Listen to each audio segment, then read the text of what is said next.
성전 미문에서 평생 구걸을 하고 살아야 했던 거린을 우리는 지난주 또 계속 보고 있습니다. 그 사건을 가지고 지금 그것이 설교가 되어지고 설교 속에서 지금 무엇이 우리에게 드러나고 있는지를 우리는 잘 보고 있습니다. 이 보행 장애자는 예수 그리스도의 이름으로 걸었습니다. 걷기도 하고 뛰기도 하고, 중요한 것은 40년 동안 성전에 못 들어갔던 이 거린이 성전에 들어가서 하나님을 찬양하는 예배자가 되었습니다. 사랑하는 여러분, 우리가 이렇게 하나님 앞에 나와 예배할 수 있는 것을 감사할 수 있기를 바랍니다. 여러분들이 오늘 이 무더위 위에 탁 성전에 와서 들어가려고 그랬는데 들어가지 마세요, 당신은 들어가면 안 됩니다, 이랬을 때 여러분 기분이 어땠을까요? 아마 거절당하면 굉장히 불쾌하실 것입니다. 40년 동안 들어가지 못했던 이 거린의 심정을 아십니까? 그런데 지금 고침을 받고 하나님 전에 들어가 예배하며 하나님을 찬송하고 있습니다. 여러분, 얼마나 영광스러운 모습인지 모릅니다. 하나님께서 이 기적을 베풀어 주셔서 많은 사람들에게 소문이 났습니다. 기적의 현장에 사람들이 모였습니다. 인산인해를 이루었어요. 그때 베드로가 얘기합니다. 이 기적을 일으킨 분은 우리가 아니라 예수 그리스도가 고쳤다. 왜 우리를 주목하느냐? 이 일은 다 하나님이 하셨다, 예수님이 하셨다. 우리가 한 것은 아무것도 없이 나사렛 예수 그리스도의 이름으로 걸었다 선포하는 거예요.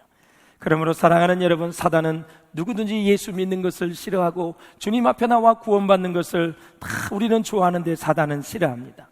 그래서 어떤 방법을 통해서라도 예수 믿지 못하도록 방해를 하게 되었죠. 베드로는 성령 충만하여 힘있게 하나님의 나라의 복음을 선포하며 예수 그리스도께서 죽은 자 가운데서 3일 만에 부활하셨다고 부활의 능력의 복음을 선포합니다.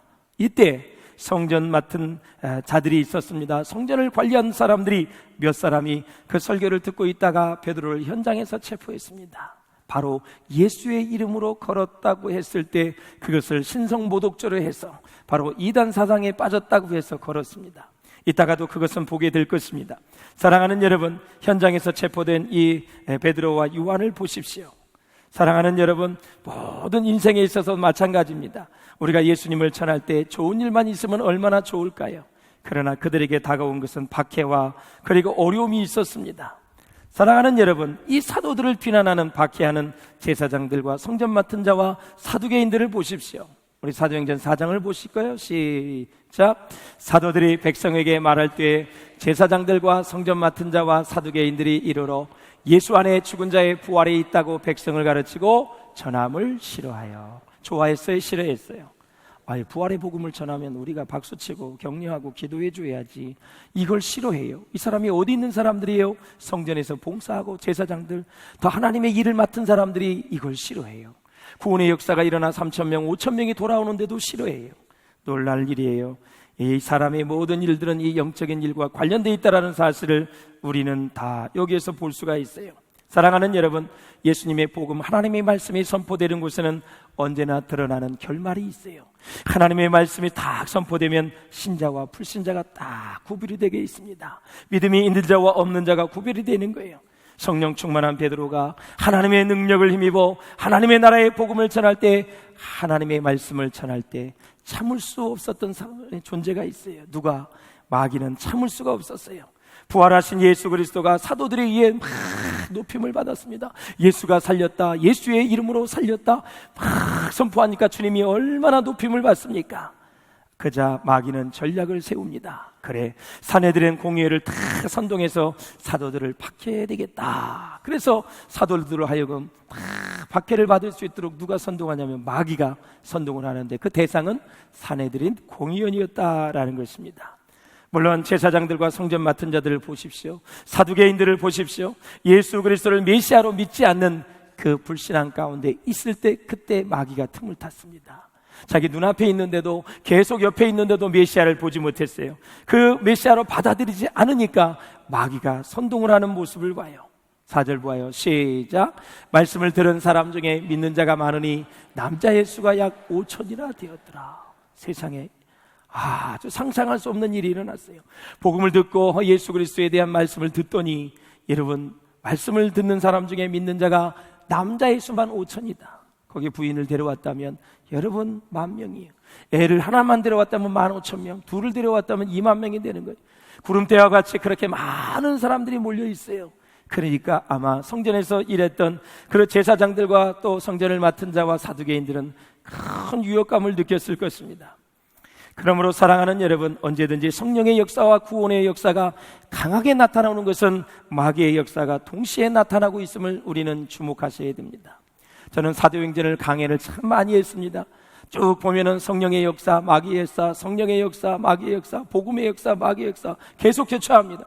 고린도전서를 보십시오. 빌립보를 보십시오. 수많은 사도 바울이 개척했던 교회를 보십시오. 언제나 마귀의 역사가 일어날 때 여러분 성령의 역사, 복음의 역사로 막아내야 될 줄로 믿습니다. 할렐루야. 그래야 우리는 승리할 수가 있어요. 사도행전의 저자가 누구입니까? 누가입니다. 누가는 이 사두개파가 바로 이 박해의 선두에 섰음을 우리가 볼 수가 있어요. 한번 사도행전 말씀 보세요. 시작. 제사장들과 성전 맡은 자와 사두개인들이 싫어하여 그랬습니다. 사람이 이거 싫어하게 되어지면 나중에 성령의 은혜의 역사가 일어나지 않아요. 두 번째 시작. 대사장과 그에 함께 있는 사람 즉 사두개인의 당파가 다 마음에 시기가 가득하여. 이 사두개인들이요 굉장히 마음에 시기가 가득했다. 이 스데반의 복음을 전할 때도 시기가 가득하여 그랬습니다. 사랑하는 여러분, 이 시기가 한번 질투가 틈돌 타기 시작을 하면 절대 말씀의 은혜를 받을 수가 없어요. 이렇게 보행장애자가 기적을 이제 경험하고 또 많은 사람들이 회중이 모여서 구원받고 3,000명, 5,000명이 주님 앞에 다 나오게 되었다면, 그 위험을 무릅쓰고 복음을 전하여 그들이 구원을 받았다면, 안전명이가 일어나 치유를 받았다면 좋은 일 아닙니까 여러분? 그러면 하나님이 좋은 것으로 좀 보상해 주셔야지요. 그런데 좋은 것은커녕 오히려 박해만, 핍박만 다가오는 그런 모습을 우리가 볼 수가 있어요. 베드로와 요한도 성전 미문의 이 거린의 기적적인 치유 사건과 또 3,000명, 5,000명이 회개하여 구원을 받는 상황에서 그에게 돌아오는 것은 현장 체포를 당하고 구금을 당하고 고문을 당하고 그는 감옥에 들어가 고통을 받는, 고난을 당하는 그런 모습밖에 없습니다. 이러한 베드로의 상황은 사실 우리가 하나님을 믿는 사람으로서 다소 좀 참으로 혼란스러울 수밖에 없습니다. 하나님, 왜 말씀대로 살고 순종하며 올바르게 살아가는 그리스도인들에게 전혀 알 수도 없고 기대할 수도 없고 이해할 수 없는 고난이 내게 밀려오는지, 왜 감당할 수 없는 슬픔이 내게 닥쳐오는지 이루 말할 수가 없습니다. 하는 때는 참 하나님을 믿는 것 자체가 회의를 느껴질 때가 있어요. 주일 성수 잘하고 11도도 잘하고 봉사도 잘하고 헌신도 잘하고 하나님 앞에 죽도록 충성하는데 왜 나에게 고난이 계속해서 연거푸 돌아옵니까? 이럴 땐 사실 신앙의 회의를 느낄 때도 있어요. 사랑하는 여러분, 성경대로 말씀대로 살면 심는 대로 거두지만 때로는 하나님의 말씀대로 살고 말씀에 순종하고 정말 올바르게 살아도 반드시 이 땅에 하나님께서 보상해 주는 것은 아니다. 이 땅의 영육간의 풍성함으로 여러분 보응을 받을지도 보상을 받지 못할 때도 있어요. 그러나 대부분의 경우는 하나님께 그렇게 살면 하나님이 축복해 주시죠. 성도들의 믿음의 견고함을 위해서 하나님 앞에 충성하고 헌신하는 사람을 하나님이 축복해 주시잖아요. 그런데 그렇지 않을 때도 있다라는 것을 기억하고, 그럴 때는 우리는 살아계신 하나님을 믿어야 되고, 하나님은 끝까지 나를 사랑하시고 내 인생을 책임져 주시는 신실한 하나님을 끝까지 믿고 의지하며 나가야 돼요. 생각이 방황하면 인생이 방황하게 돼 있어요. 마음이 방황하면 우리의 삶이 방황하게 돼 있어요. 여러분, 믿음과 생각과 마음이 흔들리지 않기를 주님의 이름으로 축원을 드립니다. 사랑하는 이해할 수 없는 일이 발생할 수 있죠. 왜 내 자녀의 생명을 먼저 거두어 가십니까? 상상할 수 없는 아픔과 슬픔 아닙니까 여러분? 그럼에도 불구하고 하나님은 우리를 사랑해 주셔서 끝까지 우리와 함께 해주시는 하나님인 줄로 믿습니다. 사랑하는 여러분, 그렇습니다. 생명 걸고 복음을 전했던 사도들을 보십시오. 그들에게 찾아온 것 이 땅의 축복이었나요? 안일함이었나요? 하나님께서 막 집 주고 땅 주고 막 그랬나요? 아니에요. 그들에게 돌아오는 그런 보상이 아니라 매 맞고 구금되고 고만 받고 고문 받으면서 그 고통 속에서 세월을 보낼 수밖에 없었어요. 그럼에도 불구하고 사도들은 여전히 하나님 앞에 복음을 전하며 주님의 사명 잘 감당했지요. 이 베드로와 요한과 사도들을 체포한 사람들이 누구냐? 제사장들이었어요. 십자가에 예수님을 못 박았던 사람들, 예수님을 재판했던 그런 사람들. 성전 맡은 자도 누구예요? 성전을 수비했던 사람이에요. 그 당시에 제사장들은 재판을 많이 했거든요. 재판을 많이 하니까 어떤 사람은 또 억울하다고 생각을 해요. 이 재판에 대해서 억울함을 당하면 나중에 보복을 할 때가 있어요. 무섭지요. 사랑하는 여러분, 그렇습니다. 그래서 제사장을 경호하는 일을 했던 사람들이 성전 맡은 자들이었는데, 이 사람들이 말씀을 전하고 놀라운 구원의 역사가 일어날 때 베드로와 요한을 체포했던 그런 사람들. 또 한 부류가 있어요, 여러분. 사두개인들이 있어요. 사두개인들. 당시 유대교에 3대 종파가 있었는데 바로 바리새인파가 있었어요. 그 다음에 사두개파가 있었고 에세네파가 있었어요. 이 사두개인들은 누구냐면 아주 부유한 귀족계층이었어요. 최고 부자였고요, 최고 중상층 중상층이었어요. 이 정치적으로 보면 이 사두개인들은 로마의 비율을 잘 맞췄어요. 당시에 로마가 이스라엘을 지배하고 있을 때 이 로마의 정책에 적극적으로 협력하고 동조하는 세력이었고, 로마의 시저가, 그리고 황제가 왕이고 그들이 신이었었어요. 그런데 이 사도들이 말이죠, 예수가 왕이다, 예수가 주님이다 선포를 하니까 이 사두개인들이 아주 듣기를 거북해했어요.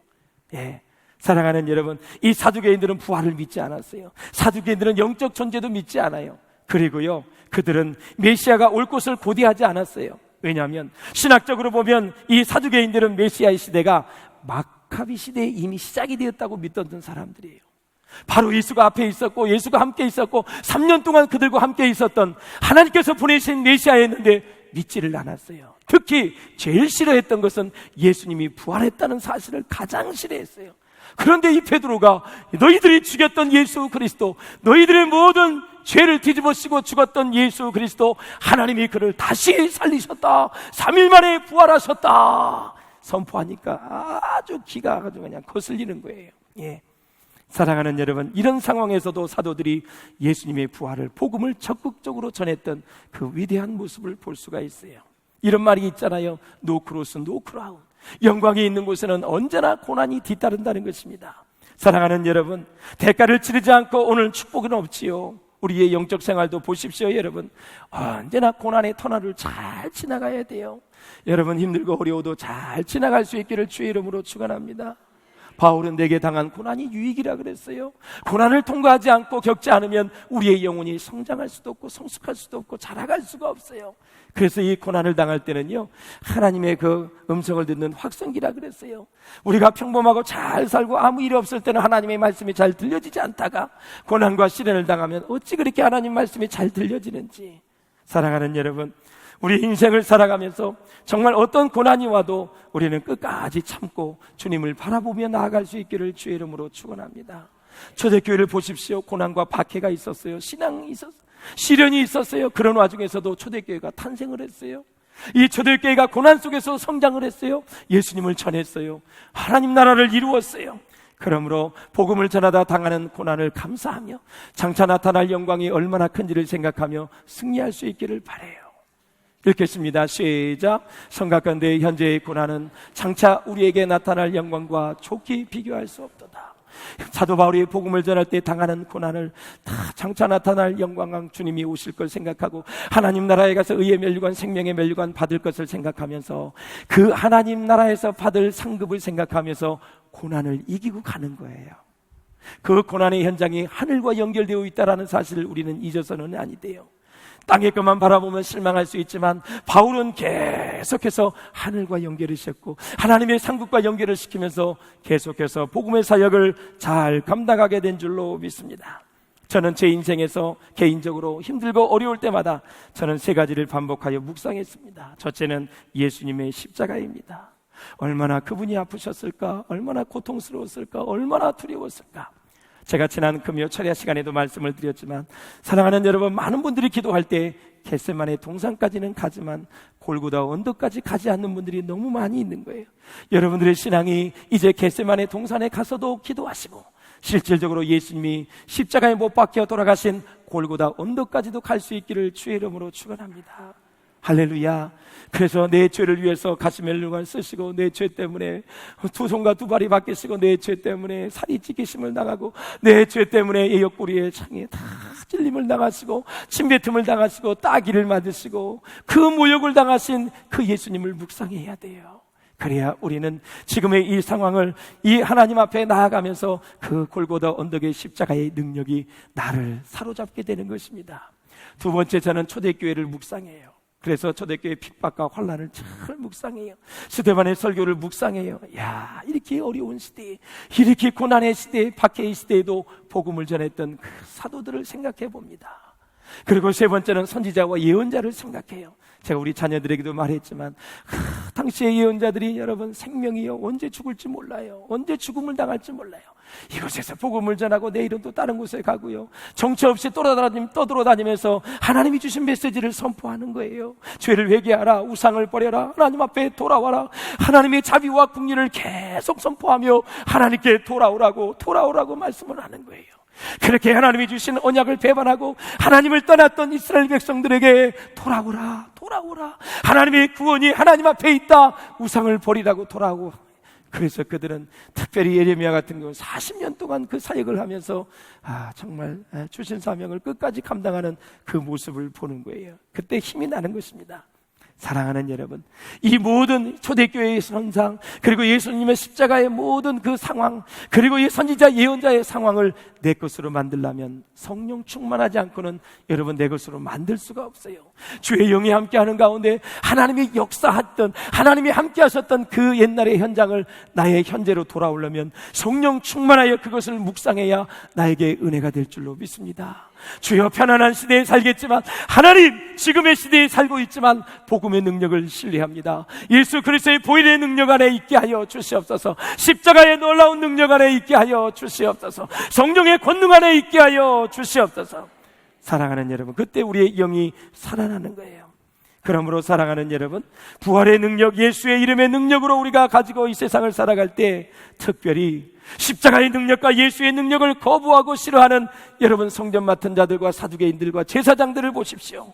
여러분, 다 이 사람들이 성전에 봉사했던 사람들입니다. 주님을 잘 섬기고 하나님을 섬겨야 됐던 사람입니다. 주님의 영광을 위해 살아야 될 사람들입니다. 이 사람들이 여러분 가장 주님의 복음을 반대하는 세력이 된 것입니다. 사실 예수를 떠나서, 복음을 떠나서 여러분 이 보행장애자가 다시 걸었다는 것은 얼마나 큰 기쁨인지 몰라요. 여러분의 자녀 중에, 여러분의 친지 중에, 여러분의 이웃 중에, 여러분의 구역 식구장에 40년 동안 앉아 있었는데 그 사람이 다시 걸어서 하나님을 예배하는 자가 되었다면 여러분 예수 안 믿어도 축하하고 축복하고 기뻐하고 감사해야 될 줄로 믿습니다. 그런데 성전에서 일했던 이 세 무리는 싫어하고 시기하고 질투하는 그런 모습을 우리가 봅니다. 참 사도행전에 보면 흥미로운 내용은 주님이 세우신 교회를 힘들게 하고 핍박하는 세력은 예우에 있는 것이 아니라 항상 교회 내부에 있는 것을 볼 수가 있습니다. 그러므로 마귀의 세력과 사단의 존재를 결코 잊어서는 안 되고요, 단 1초라도 사단이 우리의 마음과 영을 틈못하도록 여러분들이 여러분의 영을 지킬 수 있기를 주님의 이름으로 축원을 드립니다. 3절에 보면 베드로와 요한을 보십시오. 체포를 당합니다. 그런데 여러분 그 시간이 언제였어요? 이미 저물었기 때문에 이 의회를 소집하기에 너무 늦었어요. 그래서 여러분 말씀을 한번 보십시오. 시작. 그들을 잡음에 날이 이미 저물었으므로 이튿날까지 가두었으나. 왜 이튿날까지 가두었을까요? 우리에게 보면은 저녁에는 재판을 할 수가 없었어요. 그래서 이튿날까지 가둬놓고 재판을 하는 거죠. 이 성전 맡은 자와 사두개인들이 사도들을 체포할 수는 있었어요. 그러나 사도들 안에 있는 복음은 가둘 수가 없었어요. 사도들 안에 있는 영혼은 가둘 수가 없고 사도들 안에 있는 믿음은 가둘 수가 없어요. 그러므로 사랑하는 여러분, 인위적으로 여러분 그들이 반대는 했지만 하나님의 말씀을 방해하지 못했고 하나님의 성령의 역사가 불같이 일어나 사도행전의 저자 누가는 말씀의 능력이 이겼고 성령의 능력이 이겼고 그래서 하나님의 나라가 확장되는 모습을 우리에게 보여주시는 것입니다. 우리 인생 가운데도요, 때로는 마귀의 역사가 있을 때요, 성령의 역사가 있을 때, 복음의 역사가 있을 때요, 다 때마다 역사가 있을 때 있어요. 영분별 잘 하셔서 언제든지 성령의 역사만 일어나기를 바라고 복음의 역사만 있기를 바라고 하나님의 축복의 역사가 강물처럼 흘러갈 수 있기를 주의 이름으로 축원합니다. 평생 살아가면서 영분별하는 게 얼마나 중요한지 몰라요. 언제나 성령의 역사만 나를 통해서 흘러갈 수 있도록 하나님 앞에 나아갈 수 있기를 주의 이름으로 축원합니다. 바울을 보십시오. 감옥에 가두어도 갇히지 않습니다. 밧줄로 묶어도 묶이지 않습니다. 여러분 강도의 위험, 감옥에 있어 강의 위험, 바다에서 7일 7야를 있어도 하나님께서 그를 지켜주시고 인도해 주셨어요. 바울 안에는 복음의 능력이 있었어요. 주님의 생명이 있었습니다. 구원의 확신이 있었습니다. 하나님의 나라에 대한 확신이 그의 가운데 있었어요. 사랑하는 여러분, 그래서 교회가 말씀의 능력과 기도의 능력을 잃어버리면 자기도 모르게 사두개인처럼 될 수밖에 없다라는 사실을 기억해야 돼요. 여러분 어때요? 그렇게 자기를 설레게 했고 행복하게 했던 복음이 내 안에서 능력을 잃어버리면 어떻게 돼요? 변화를 싫어해요. 생명력을 잃어버리는 거예요. 여러분, 성령의 권능과 능력도 다 사라지는 거예요. 남는 건 껍데기밖에 없어요. 그러므로 오늘 이 시간 나와 가정과 교회와 이 민족이 다시 살아날 수 있는 비결은 성령의 능력과 권능이 우리 교회와 우리의 생명, 우리의 모든 삶을 여러분 주장할 때 회복의 역사가 일어나게 될 줄로 믿습니다. 능력의 이름 예수, 생명의 이름 예수, 권능의 이름 예수, 구원의 이름 예수, 위대한 예수의 이름을 우리는 꽉 붙잡을 수 있기를 주의 이름으로 축원을 드립니다. 우리 11절 12절을 보고 정리해 보겠습니다. 시작. 이 예수는 너희 건축자들의 버린 돌로서 집 모퉁이의 머릿돌이 되었느니라. 다른 이로서는 구원을 받을 수 없나니 천하 사람 중에 구원을 받을 만한 다른 이름을 우리에게 주신 일이 없음이라 하였더라 그랬습니다. 사랑하는 여러분, 예수를 거부하고 인정하지 않는 이유는 도대체 무엇일까요? 바로 영적으로 보면 가장 깊은 이유와 원인은 사단의 영향력입니다. 성령의 사람이 되시기를 주의 이름으로 축원합니다. 성령 충만한 사도들을 보십시오. 그들의 육체를 감옥에 가두었지만 저들의 영혼을 가두지 못했습니다. 저들의 믿음을 가두지 못했습니다. 그러므로 우리가 예수가 구원인 이유는 바로 이겁니다. 예수는 완전한 하나님이십니다. 완전한 하나님이시기에 우리를 구원할 수 있습니다. 믿습니까? 그리고 우리의 죄를 위해서 사람이 죽어야 됩니다. 사람이 죽어야 되는데 그 사람은 흠이 없어야 됩니다. 죄가 없어야 됩니다. 예수님만 사람이 되셨는데 완전한 인간이신데 그분만 죽으셔야 우리는 구원을 받을 수가 있어요. 그러므로 완전하신 하나님, 완전하신 인간, 흠이 없는 예수가 우리의 죄를 위해서 대신 죽어주시고 우리의 죄값을 대신 다 치러주셨기에, 테텔레스타이, 우리의 죄값을 완전히 다 지불해 주셨기에 그분 예수 그리스도를 통해서 구원을 받는 줄로 믿습니다. 사랑하는 여러분, 정말 길이요 진리요 생명 되신 예수, 구원의 은혜와 감격이 충만하시기를 바라고, 우리 여러분의 심령 위에, 우리 교회 위에, 한국교회에 성령의 바람이 불어오시기를 바라고, 성령의 불을 받을 수 있기를 주의 이름으로 충만합니다. 성령의 능력을 받아야 우리는 주님의 일을 할 수가 있습니다. 우리의 가정에, 우리 바울교회 위에, 한국교회 위에 성령의 바람이 불어올 수 있기를 주의 이름으로 축원합니다. 말씀을 맺겠습니다. 성령이 역사해야 사람이 깨질 수 있습니다. 성령이 역사해야 우리의 마음이 변화됩니다. 성령이 역사해야 새롭게 되어지고, 성령이 역사해야 우리는 새 사람이 됩니다. 무엇든지 성령이 역사해야 성장하고, 성령이 역사해야 우리는 즐겁고 위대한 인생, 승리하는 인생을 살아가게 될 줄로 믿습니다. 여러분, 주의 보혈의 능력 안에 있으시고 주의 보혈의 능력을 신뢰하고 예수의 이름을 의지하여 함께 승리하는 길, 복된 길, 복음의 증인될 수 있기를 바라고, 사도행전의 역사가 우리 바울교회에서 그대로 재현되는 복음의 능력이 나타나는 구원의 역사가 일어나 3,000명, 5,000명이 하나님 앞에 돌아오는 역사가 우리를 통해 있기를 주의 이름으로 축원합니다.